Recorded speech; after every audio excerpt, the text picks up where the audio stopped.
Exactly. Okay, hey everybody, we're going to go ahead and get started. Just ask everybody at the bar, be aware there is an event going on. We just ask you to be courteous. And to everybody else, thanks for coming out today to BookBar for our author talk with Gerry Roach. Made possible by our friends at Fulcrum Publishing and Berkeley Park Running Company. My name is Anthony Dominic. I'm a mountain athlete here in Colorado, and I'm very happy to be moderating today's talk. There really isn't a day that goes by in which I'm not truly awe-inspired by the Rocky Mountains. I have often thought to myself it would take 10 lifetimes to get to everything. All the walls I want to climb, trails I want to run, summits I want to reach. It seems like it would take 10 lifetimes, maybe. Gerry, maybe 20. Gerry has seemingly done all of that and much, much more in one single lifetime. We could spend the next hour alone just combing through his mind-boggling mountaineering resume, so I'm just going to give you the cliff notes. After summiting Mount Everest in 1983, Gerry became the second person to complete the 7 summits, or the highest point on each continent. This includes a climb of Denali's West Buttress route at age 19. In over 60 years of mountaineering, Gerry has been on 29 expeditions in Alaska, 10 expeditions in the Andes, and 7 in the Himalayas. Here in Colorado, he has climbed every ranked peak in the Indian Peaks Wilderness, Rocky Mountain National Park, as well as all of the 50-plus 14ers and 637 ranked 13ers, many of which he's climbed with his wife Jennifer, who's here today, and an accomplished mountaineer and ultra runner in her own right. Gerry, thanks so much for coming. The occasion is the re-release of your 13ers book and your Indian Peaks book. What about the Indian Peaks Wilderness and these 13ers has continued to inspire you and compelled you to update and reissue these 2 books? Good question. Are we on? Yeah. Be a little closer. We moved to Boulder, my family, in 1954. My dad was a research scientist, got a job with NDS, had an observatory up in the mountains. Great. I was a kid. I looked. Oh, there we go. Whoa, whoa, whoa, whoa. And like a kid would do, I looked up at the flat irons of the boulder and said, I wonder if a kid could climb those rocks. People asked me why, what was the draw? It wasn't metaphysical, I just said, I wonder if a kid could climb those rocks. Up we went, almost killed ourselves, blah, blah, big story, it's in one of these books. And survived, got training, learned the ropes, mostly from Rocky Mountain Rescue Group, and went on to Long's Peak, where else, started climbing technical routes on the east face, because that's what we were doing, rock climbing. I climbed Long's Peak 12 times before I ever did the keyhole route. And so on. The Indian Peaks were there. We'd run up Audubon, climbed Toll, and the rest of them. And it was just our backyard.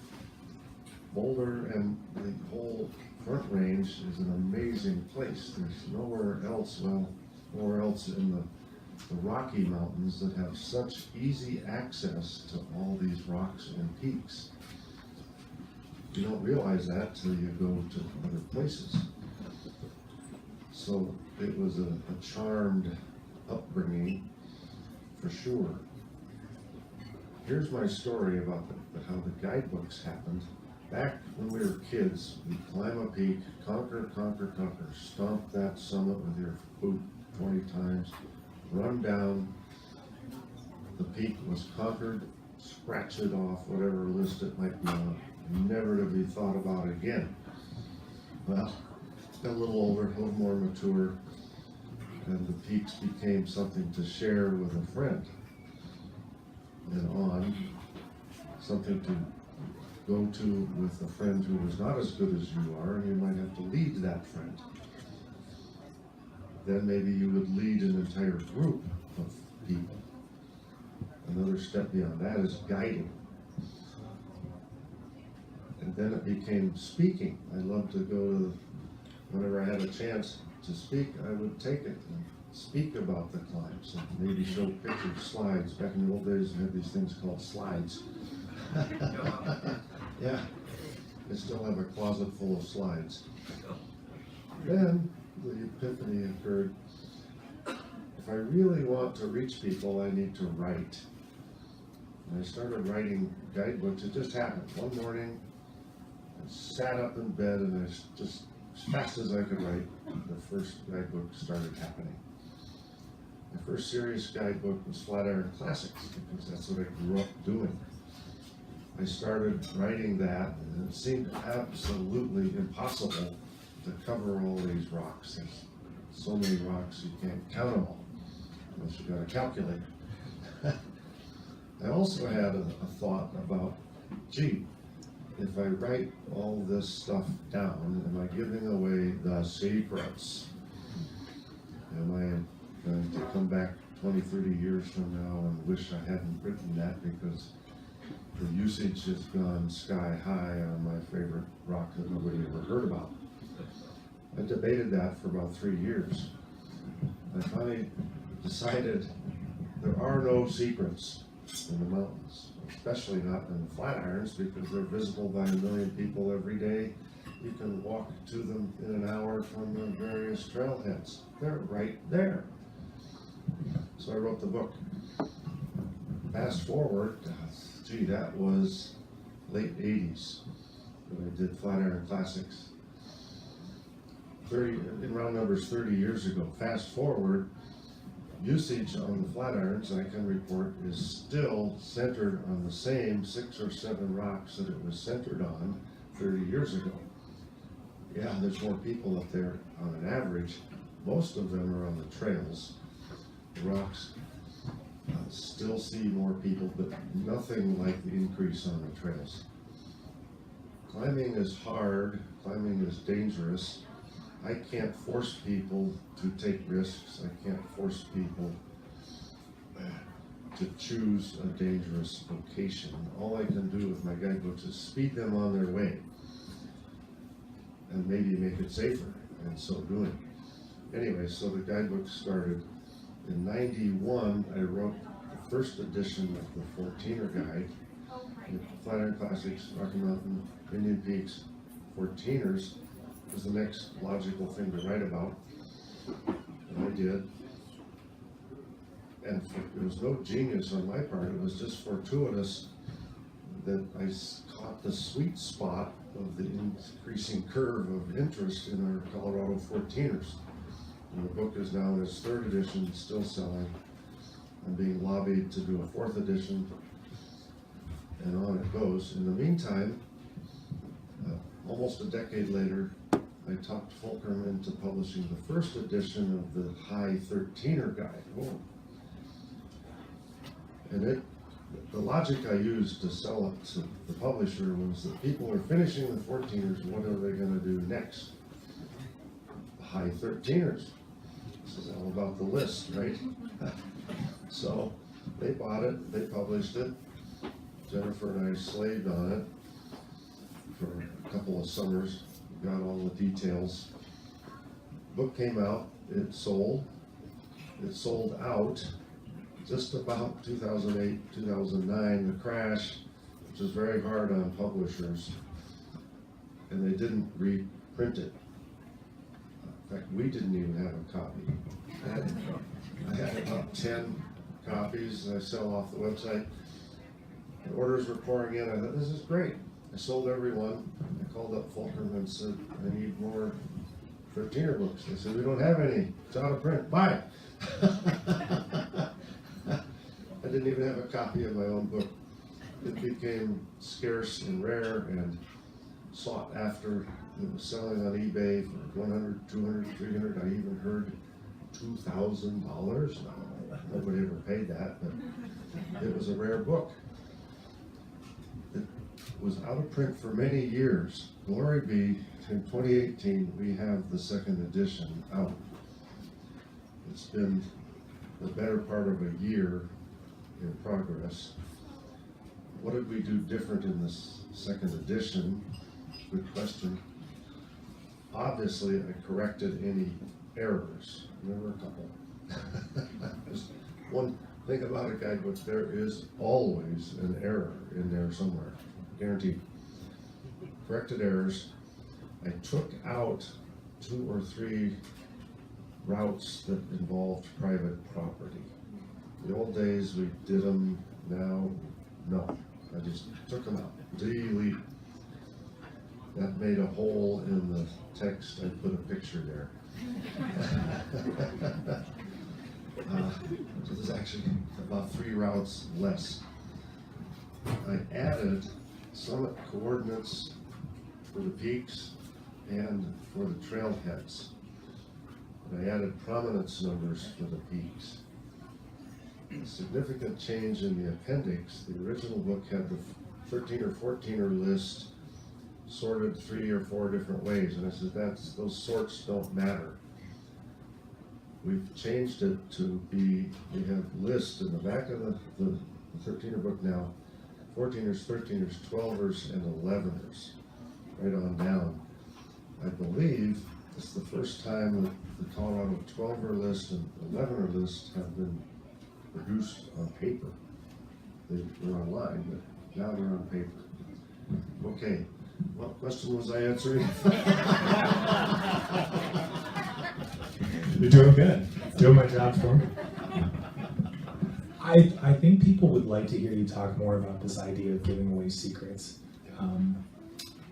Gerry wrote a short essay that's in his Colorado 14ers book, and it's republished in the 13ers book called In Defense of Mountaineering Guidebooks. In that essay, he talks about when he was a young man, first exploring routes, reaching summits, he felt a real proprietary ownership of that information and those experiences and that knowledge. From there, he recounts the climb of the Matterhorn in 1973, in which he's met on the summit by 100 other people, and he just crashes. He has this profound moment of disillusionment. The secret's out, nothing's sacred, not even the summit of the Matterhorn anymore. He's admittedly sour about this for a couple of years until, like he said, in 1981, he suddenly starts writing down what he knows in guidebook form. At one time you felt that these secrets were hard-earned and you didn't want to just give them away. Over the years, you kind of mellowed out and you felt like the mountains, as you write in the essay, needed love. And the best thing you could do is share what you know. Take us back to 1981 and that shift in that evolution in your thinking. Yes, good question, good point, good subject. Yes, there were 100 of my best friends on the Matterhorn. It's not a good peak to have 100 friends along.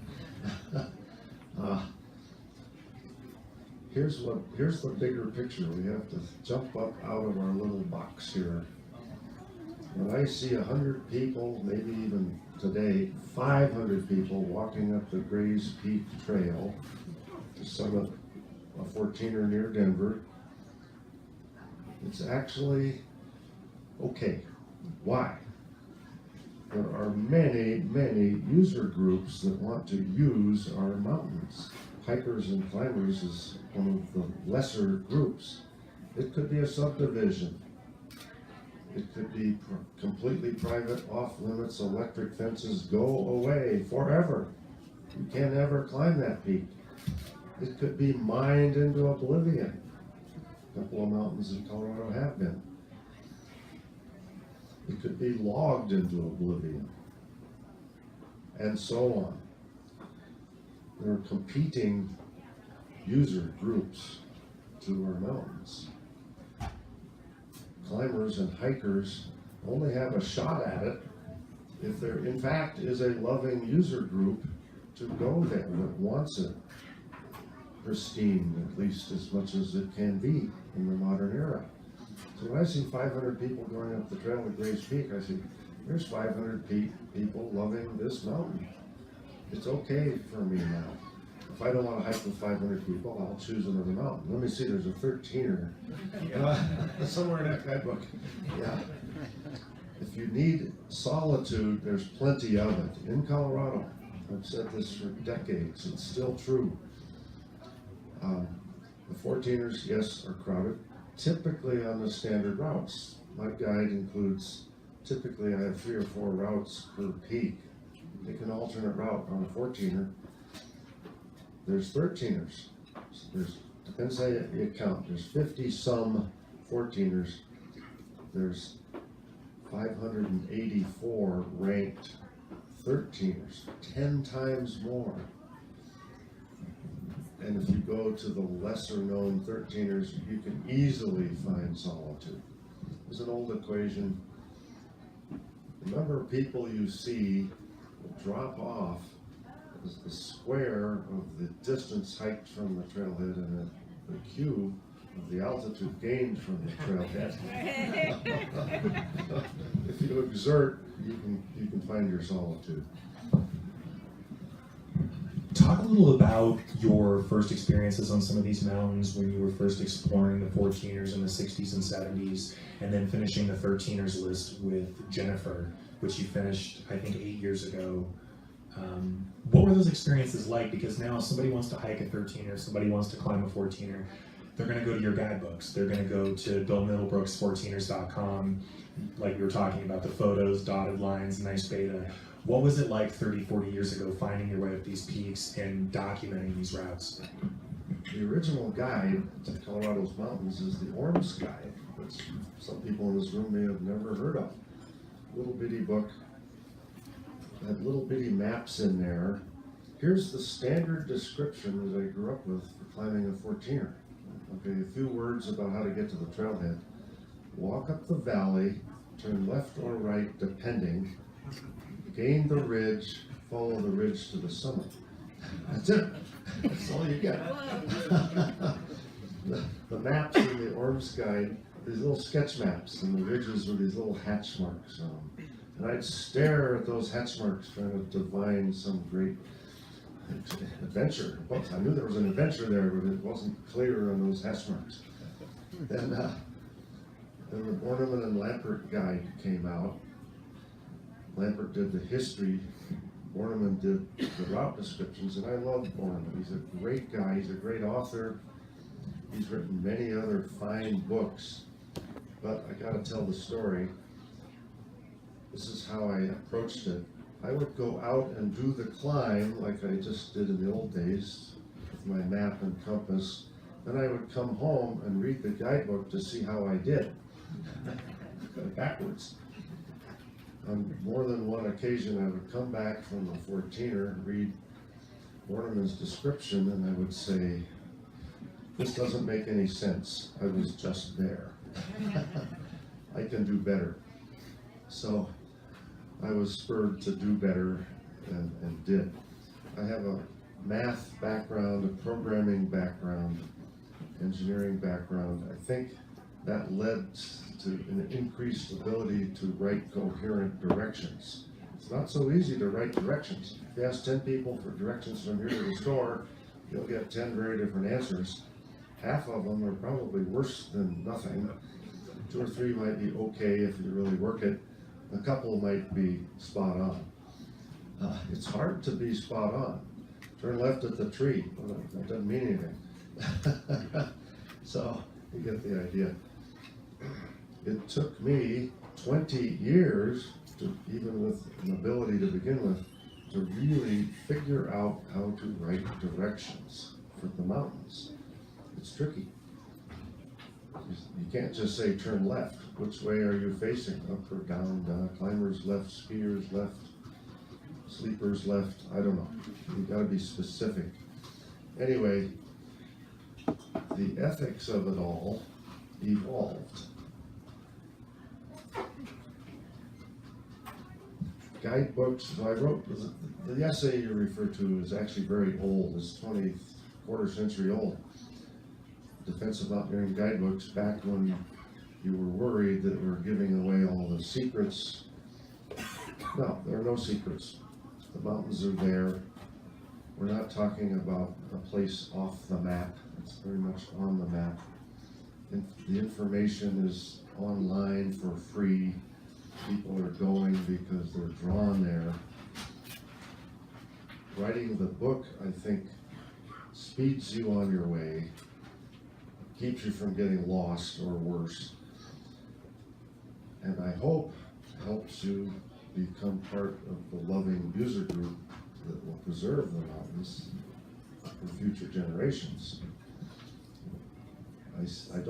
My guidebooks are where to, they're not how to. A lot of people mistake that. I'm not telling you how to climb. You can go fast, you can go slow, you can wear running shoes, you can sprint up with almost no equipment. That's your choice. I probably should write the how-to book. People are approaching our 14ers with less and less equipment and less knowledge. They might get a trip report from online.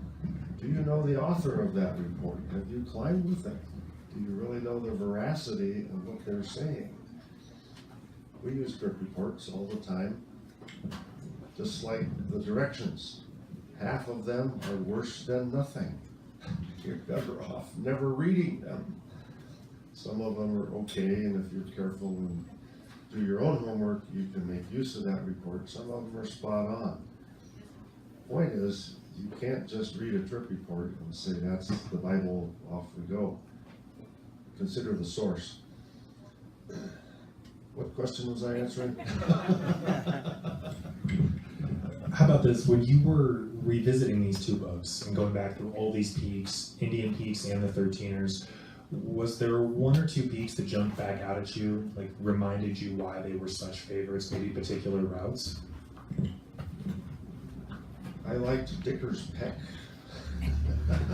between Navajo and Apache in the Indian Peaks. It's a technical pinnacle. That's not my name, don't shoot me, I'm just a messenger. It was fun, did that in the modern era. I enjoyed finding alternate routes to the peaks. Like I said, I grew up climbing routes on the east face of Longs before I ever did the keyhole. When working on the guidebooks, I would typically go up a harder route. If it was a 14er, there's always other people. I would sit on the summit for as long as I could, talking to people. Where are you from? Which way did you come up? I'd see somebody coming up another ridge. Oh boy, that was a good one. I'd talk to that person. Where did you go? Is that what you intended? Oop, it was off route. I'd carefully read the registers where people recorded where they were from. What I learned was that about half the people climbing our 14ers are from out of state, typically the Midwest and near South. If you live in Chicago, you probably got some money. You couldn't afford to live there. Summer comes, you come here to climb your mountains. And so on across the Midwest. And I call it near South, maybe not all the way to Florida. Less people come here from the East and West Coasts. The West Coast has its own glories, the Sierra, Cascade volcanoes. The East Coast, well, it's far away. They have the Appalachians and all of their peaks. And they're from the East. Colorado doesn't exist. That's changing. That's changing. Colorado is being discovered, rapidly discovered. I mean, you're living in the middle of it here in Denver. We moved to Montrose on the Western Slope 6+ years ago. I come back here now and I say, this place is nuts. How can anyone live here? Well, jobs are here. Yeah. Anyway, I enjoyed doing alternate routes. I think that directly to your question, I would go up the harder route, talk to people, come down the standard route and nail it. And that was a good way to do it, because I get if I talked to enough people, I could get 3 or 4 routes in a day figured out. Talk a little bit about your personal ethic in the mountains and how that evolved over the years. It went from peak bagging to, I think in your 14ers guidebook, you outlined some really creative link-ups on longs, in which you're not just bagging longs to check a box, but you're doing the Grand Slam or the Radical Grand Slam, in which you're linking up Pagoda, you're linking up a bunch of 13ers, you're running down the trailhead, you're doing push-ups, you're doing a Tadasana. I mean, that goes beyond peak bagging, and there's some creativity there. Talk about how that evolved over the years. I'm not sure, but I think I was the first to publish the Grand Slam on Longs Peak. What is it? Longs, and it's 4 buttress peaks. Meeker, Pagoda, Storm, and Lady Washington. It's pretty obvious. I don't think there's a great creativity there to do longs plus those other 4 in a day. I called it the Grand Slam, and I did it in a day. Somewhere in the book there's the number of hours, I don't even remember. And I made it fun.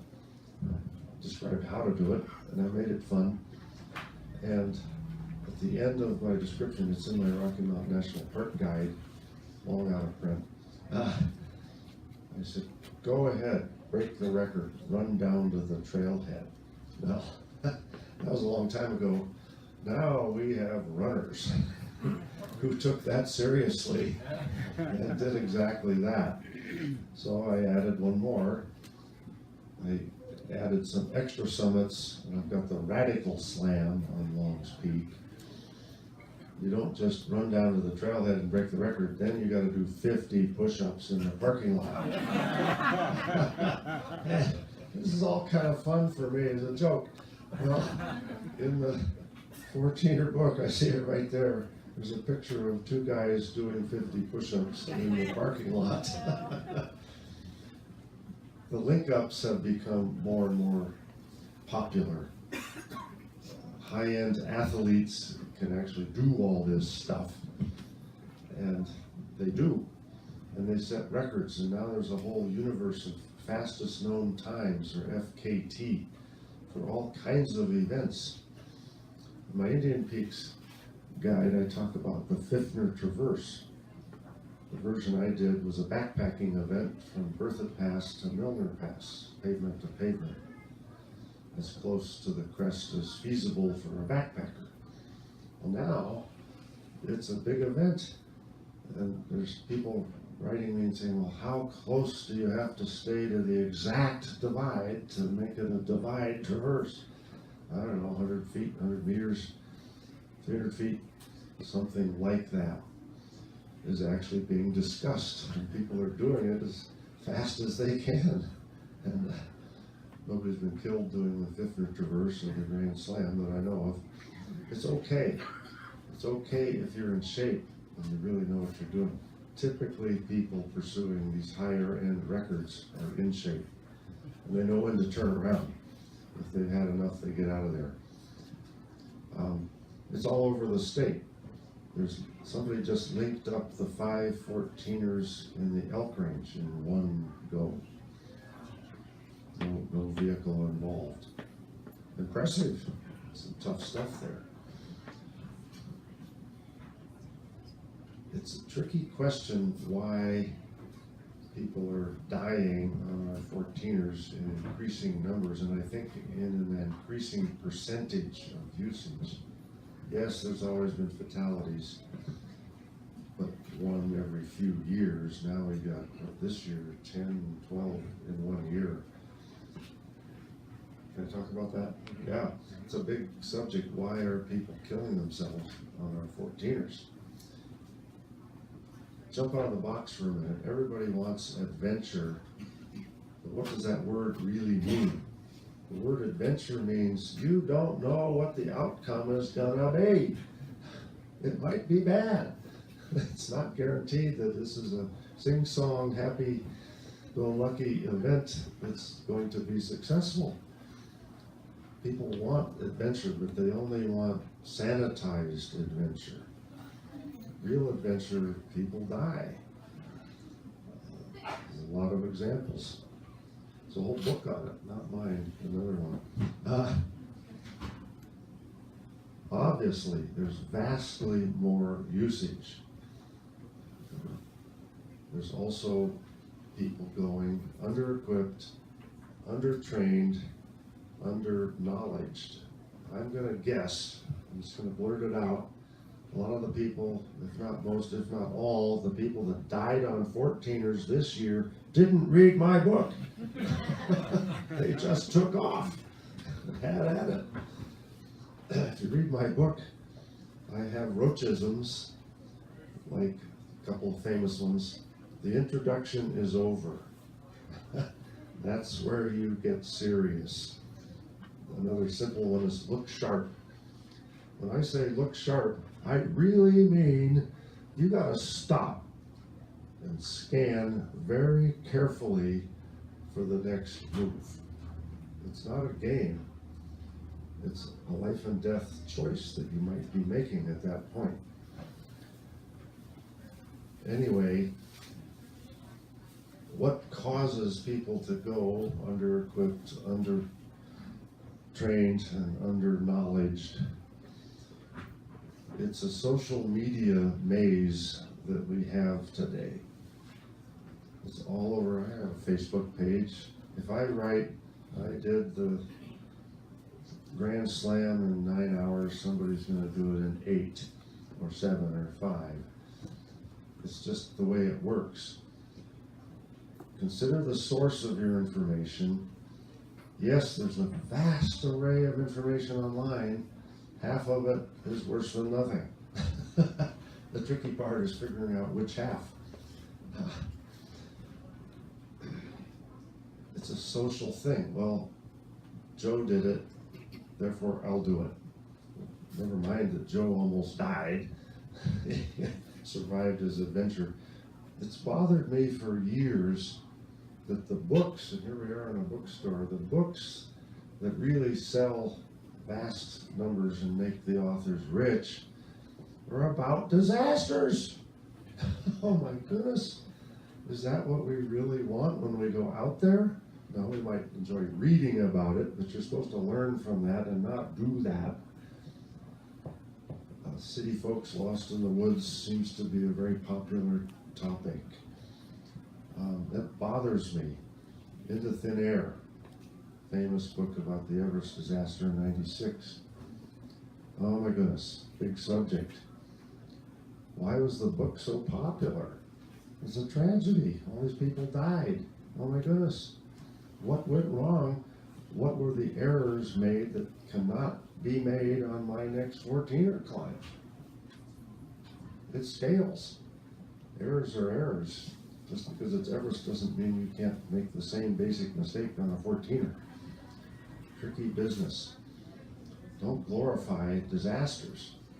We were talking earlier, if a climb gets into the news, the newspaper, it's almost certainly bad.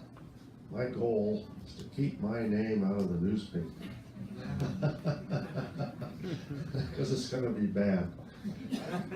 When I was climbing the rocks in the Flatirons for the Flatiron Classic Guide, I had a very serious thing in my head.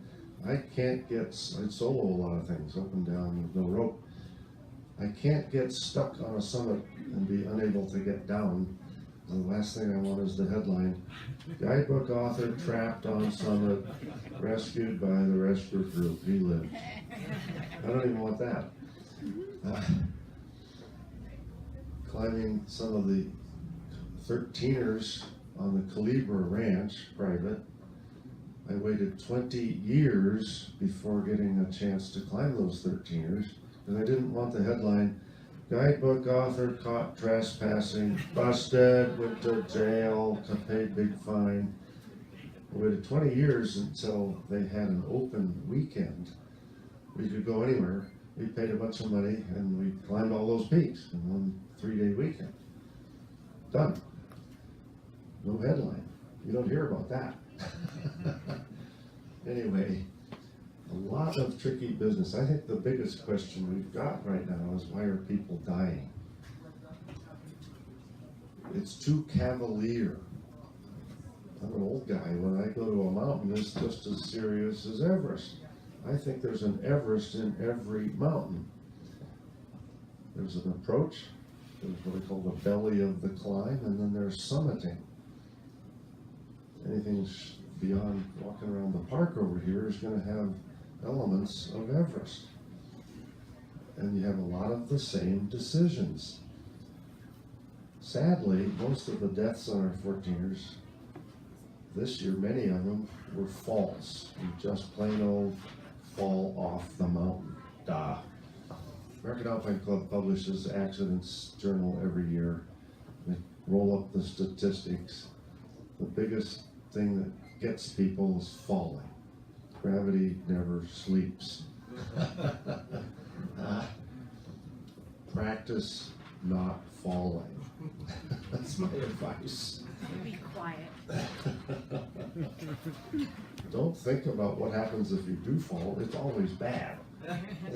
You could have a death fall right here. I could fall off this stool, hit my head, I'd be dead. I won't do that. You only have to make one step, the next one. Make it perfect. Strive for perfection. If it isn't perfect, then you maybe have a little margin in there, you can still survive. But don't go leaping from boulder to boulder, assuming the next boulder is solid. Eventually it's going to shift and dump you. You get the point. Now, what question was I answering? So the mountains are inherently dangerous, and you could say suffering maybe in the mountains is too, whether it's physical, whether it's mental. Talk a little bit about how you have trained, not just physically over the years, but trained mentally, so as to remain present and not lose sight of what you're doing because of any physical discomfort. Good question. How do you train to be as close to perfect as you can get? Physically, I started out rock climbing. I learned the ropes. I was also a track athlete, so I got lungs.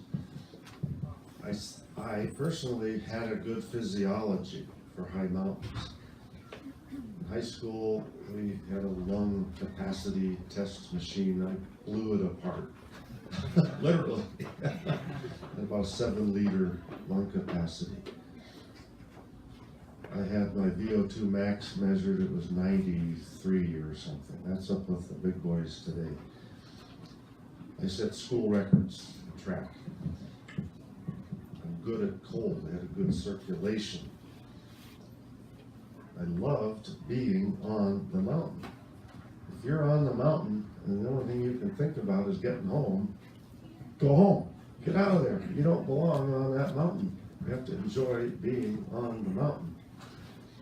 So physically, you have to be in top shape. You can't be half. How do you measure? Do easier climbs. If you can do the easy peaks running after work, no problem. Well, you're in pretty good shape. Build up gradually. There's an old thing from Runner's World that's stuck in my brain. Only increase your running mileage 10% per week. Even that's a little aggressive. You can double your mileage in 10 weeks. What I did, since I started when I had no driver's license, I couldn't even get to the mountains, I built up slowly. I practiced fundamentals all the time. Decades later, I was still going out at the beginning of the season practicing my self-arrest. I'd come down the snow slope, backwards, upside down, sideways, every orientation, until I was absolutely certain I could stop myself on that snow slope without hurting myself, without stabbing yourself with your axe. Practice, practice, practice, practice. You have to be able to do the fundamentals blindfolded. When I was starting the Rocky Mountain Rescue guys, learning or not, we all know how to tie a bowline. Can you tie it behind your back? Can you tie it one-handed? Can you tie it when the rope is wet? Can you tie it hanging upside down? Can you tie it hanging upside down in a cold shower? And so on. The last one's a bit extreme, but you get the point. You may have to tie knots one-handed sometimes because you're hanging on for dear life with the other hand. And so on. Practice, practice, practice, practice your fundamentals until they are second nature. Self-arrests only work if you can do it instantly. How many stories are there? Oops, somebody fell. Oops, they couldn't self-arrest because it wasn't instant. All right, that's the physical part. Mental part, another big subject. I learned how to visualize futures. In particular, for Everest, which I wasn't sure about at all, I visualized hundreds of horrible endings. Oh my God, we were blown off the South Col. The entire camp was blown 3,000 feet down into Tibet. What did we do? We collected ourselves, dusted off, and we marched back up and went to the summit. I went through every detail. In particular, I visualized what the summit ridge would look like when we reached the south summit. You can't see the final ridge until you get to the south summit. I looked at the pictures. I visualized that great moment when you're on the south summit, the false summit. And we did it. When I came home, people asked me, my God, when you got to the south summit, didn't it look really far? And I said, no, it was close. It was only an hour and a half away. The visualization worked. In that case, fortunately, we weren't blown off the South Col. But I thought about not just the summit. Anybody can visualize winning the Olympic marathon when you run through the tunnel into the stadium and you're way ahead and you take that final lap. That's a trivial visualization.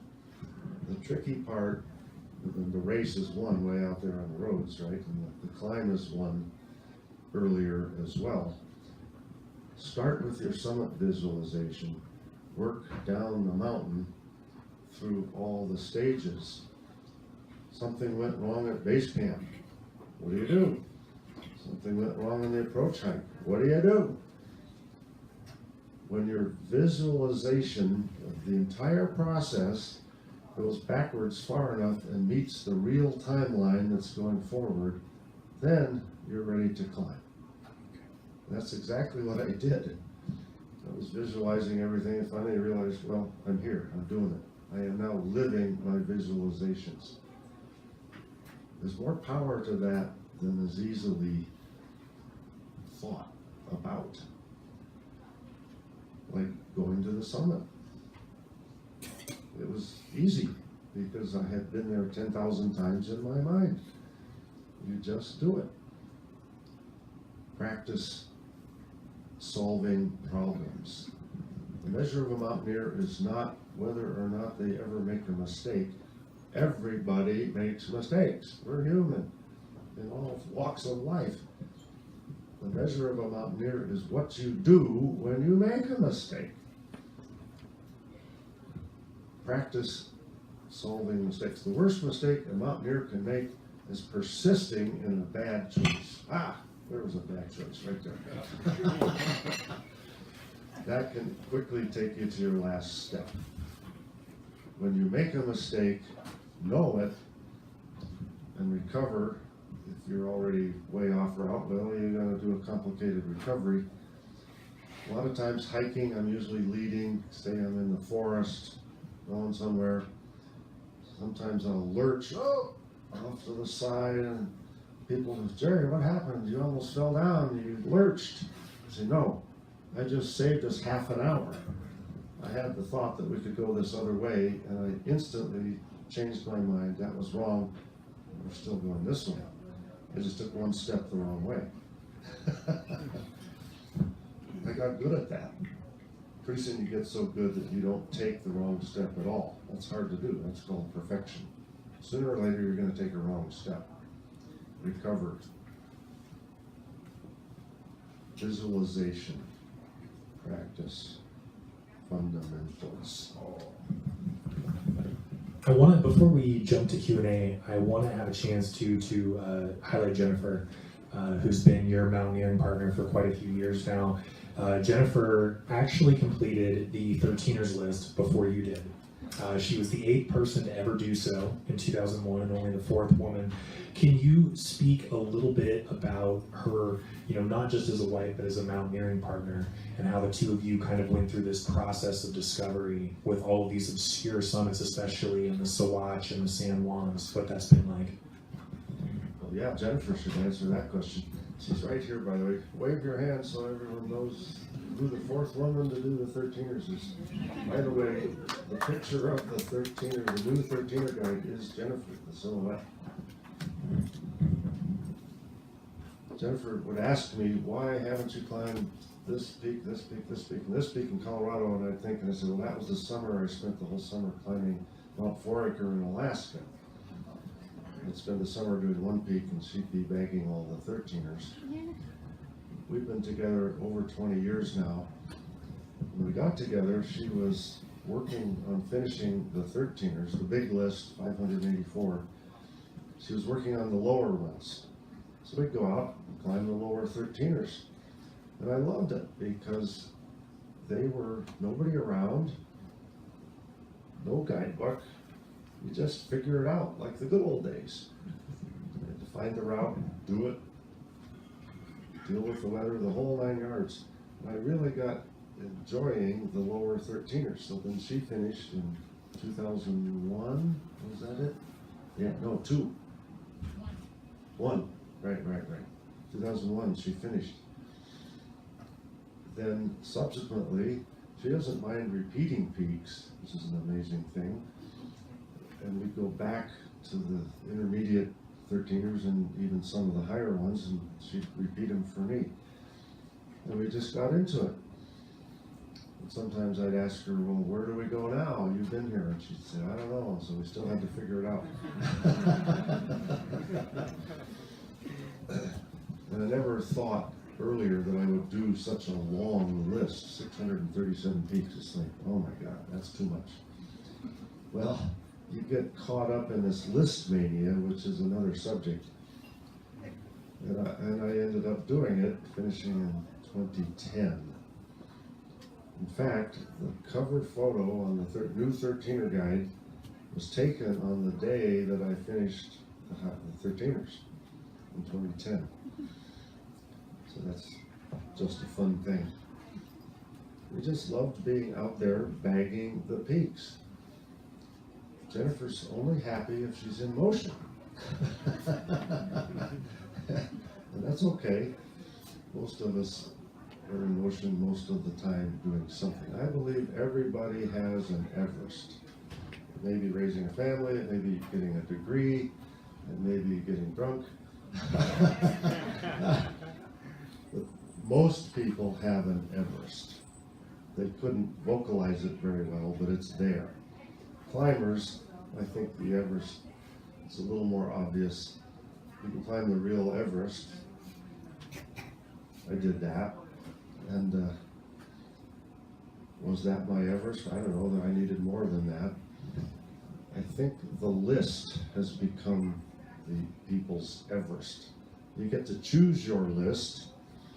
It can be the 14ers, it can be the 13ers, it can be the Cascade Majors, it can be the California 14ers. There are lists of lists. There are hundreds, if not thousands, of mountaineering lists. You get to pick your own. You can make your own, and you can do it. And that's an achievement, an accomplishment that feels like an Everest. Most people don't get to Everest, in spite of the hundreds that are tromping up there every year. Most people don't. It's expensive. Anyway, in a short answer to the question why lists, I think it's substitute Everests. You make your own. You don't get caught up in everybody else's list. Make your own. I maintain, make one that you are the only person to have done. I maintain that I am the only person that has ever done the 8 summits, counting Carson's Pyramid, plus Peckerwood Hill in Texas. Has anyone in this room done Peckerwood Hill in Texas? I doubt it. Of course, now that I've advertised it, somebody will do it. Well, I'll pick some other goofball peak. So you can, at some point, you got to let the lists go. There's too many of them. A friend of mine said, you got to check out your list of lists on the website Peak Banker. I said, what are you talking about? I never heard of it. So we'll go there and go to your list of lists. I went there, I went to my list of lists. The website will consider that you are working on a list if you've done 20% of the peaks on a list. And I discovered there were about 50 lists that I was supposedly working on. I had never heard of any of them. Don't get too swept away. I like that. So we're at the top of the hour. I want to pivot to Q&A, but I think we should take a chance to give Gerry a round of applause. Thanks for coming, Gerry.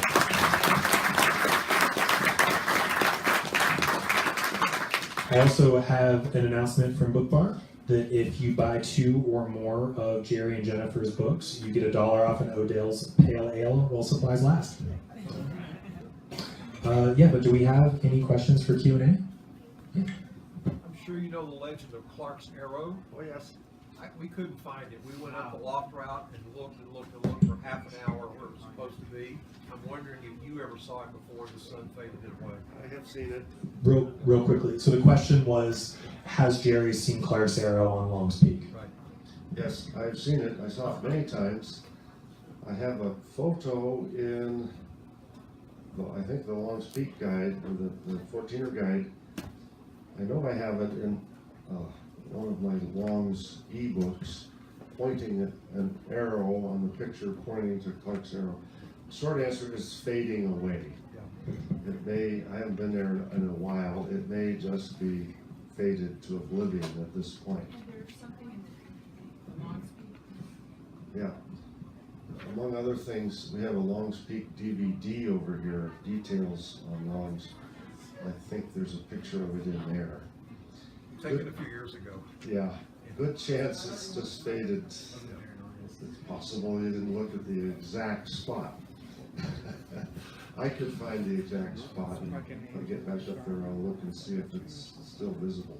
Somebody ought to repaint it. I don't know, that's not right. Can't do that. Yeah. Yeah, any other questions? Besides Colorado, since you've been to so many mountain ranges, pretty much all the important ones all over the world, what's been your favorite mountain range that you've explored? Favorite mountain range? How about favorite mountain?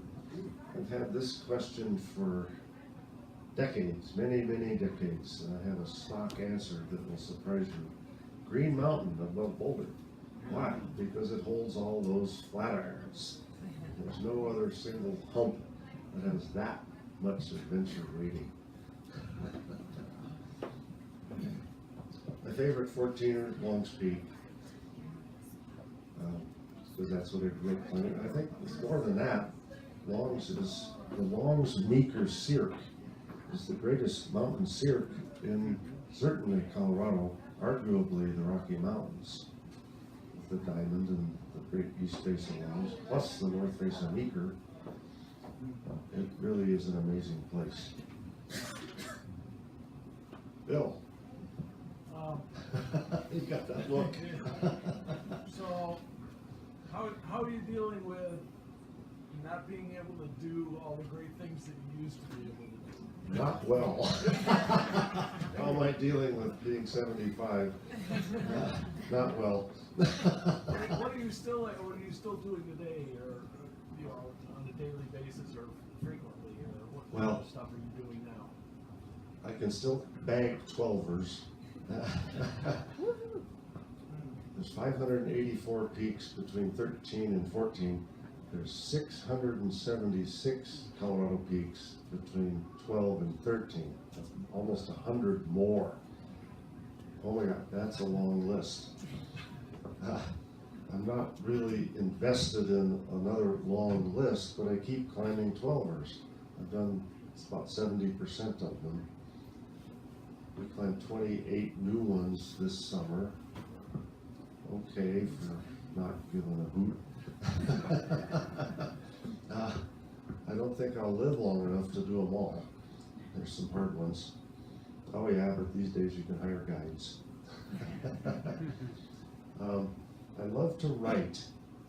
If I was confined to a wheelchair, boy, I'd write romance novels all day long. I've got my first attempt at fiction is over here, a book called Phantom of the Peak. It's a short thing. You got one, right? Have you read it? No, not yet. Oh boy. I just got it the other night. Yeah.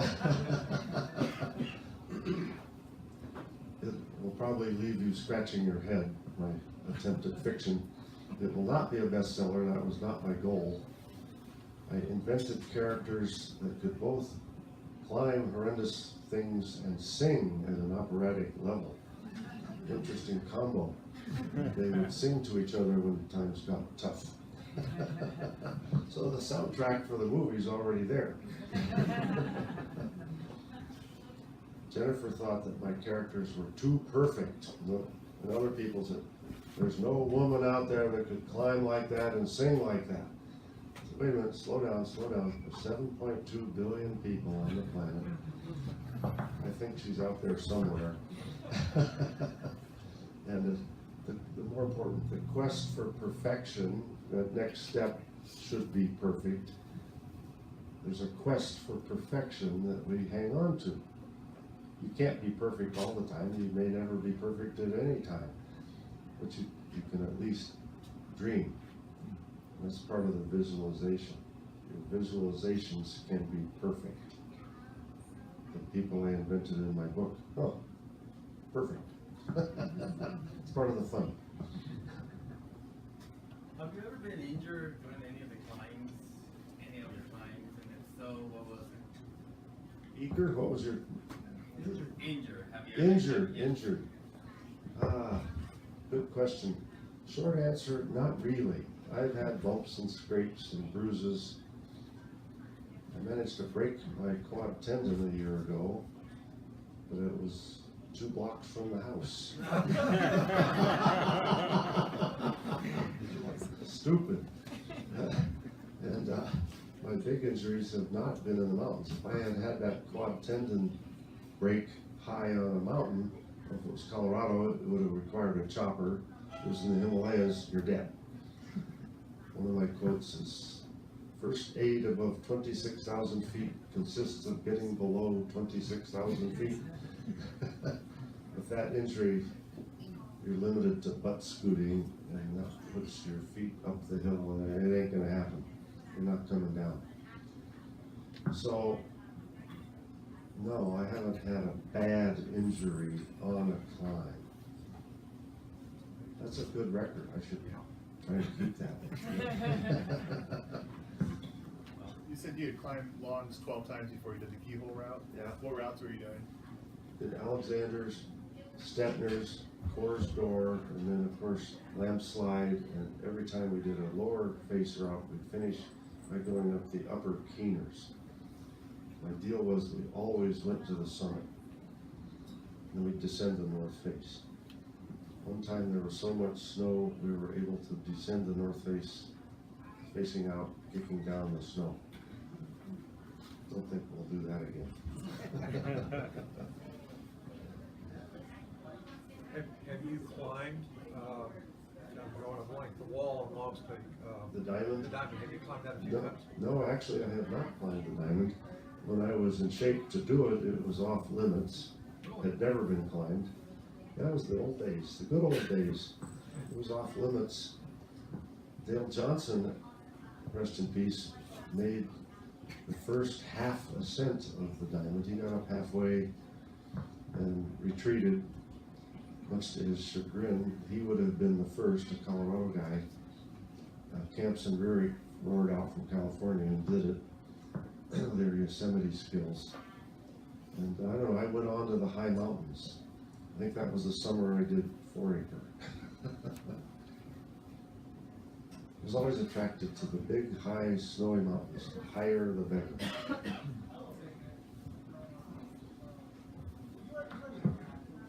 What can you tell us about singing and Singing. and your time in the mountains? I mean, that resonates with you from your book, your fictional book. But what is it that kind of led you in that direction to write about that? I was a math major and a music minor. I always thought that was a good combo, different sides of the brain or something. I sang in choirs for years and years and decades.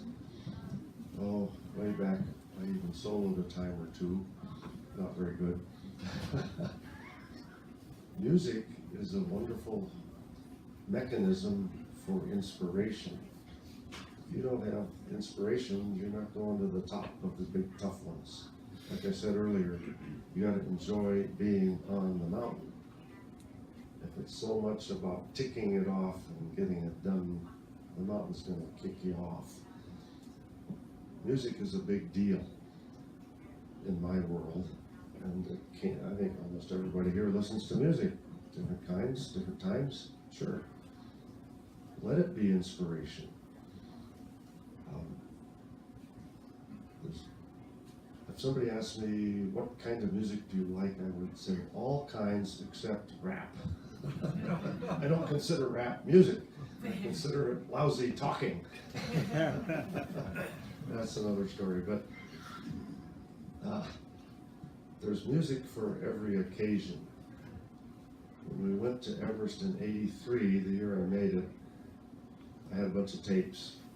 I was heavy into some particular rock. I was into Boston, which is popular then.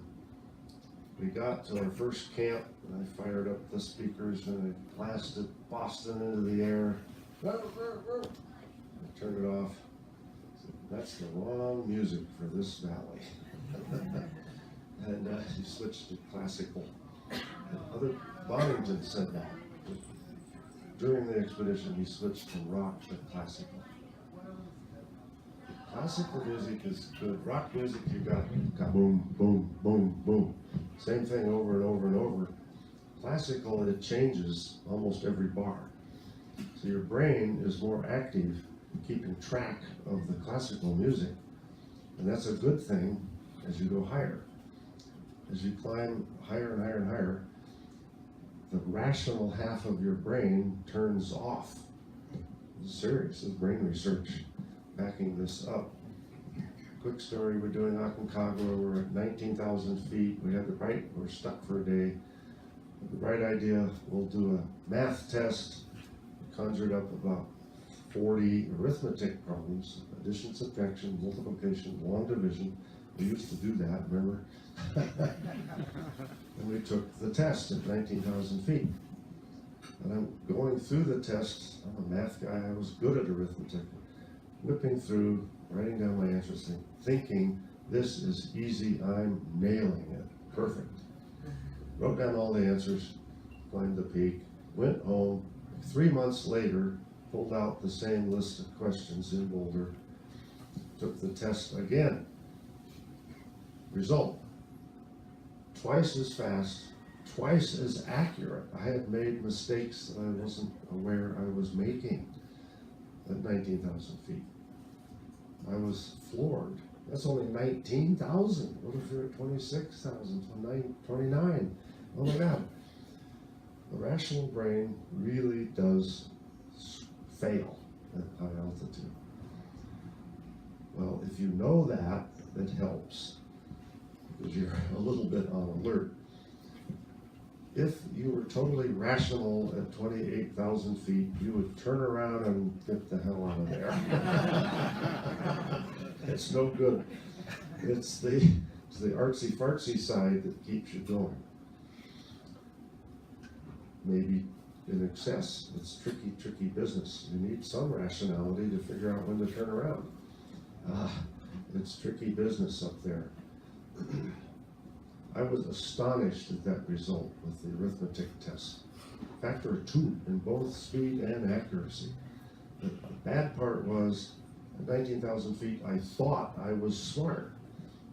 I wasn't. The Air Force has done tests. They put guys in chambers, reduce the pressure, have them do patty cake and other simple things. Every one of them is looking at the other guy thinking, that guy's an idiot. Look at, he can't even do patty cake. That guy's looking at you thinking the same thing. It is very tricky at extreme altitudes. Acclimate. What happens when you acclimate? You get more red blood cells to carry more oxygen. It's good and bad. Yes, you get more oxygen, your blood's thicker, more prone to clotting. Strokes happen at extreme altitude. I've seen them. And that can kill you. Boom, you could be gone from a stroke. Tricky business. A lot to think about. Oh, what question was I answering? Did I get it? Do we have any other questions?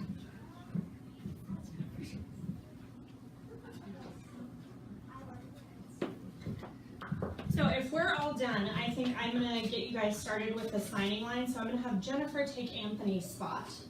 We're gonna scoot this over, and I'll have you guys line up right here. We'll have a couple people flagging your book so that Gerry and Jennifer know how to spell your name, and don't have to ask you. And then just a reminder, there's more of Gerry's books over here. There's books on the desk. If you buy 2 or more, you get $1 off an Odell's Pale Ale, and Simone will be able to give you one of those tickets at the front. Let's give one more round of applause for Anthony and Gerry.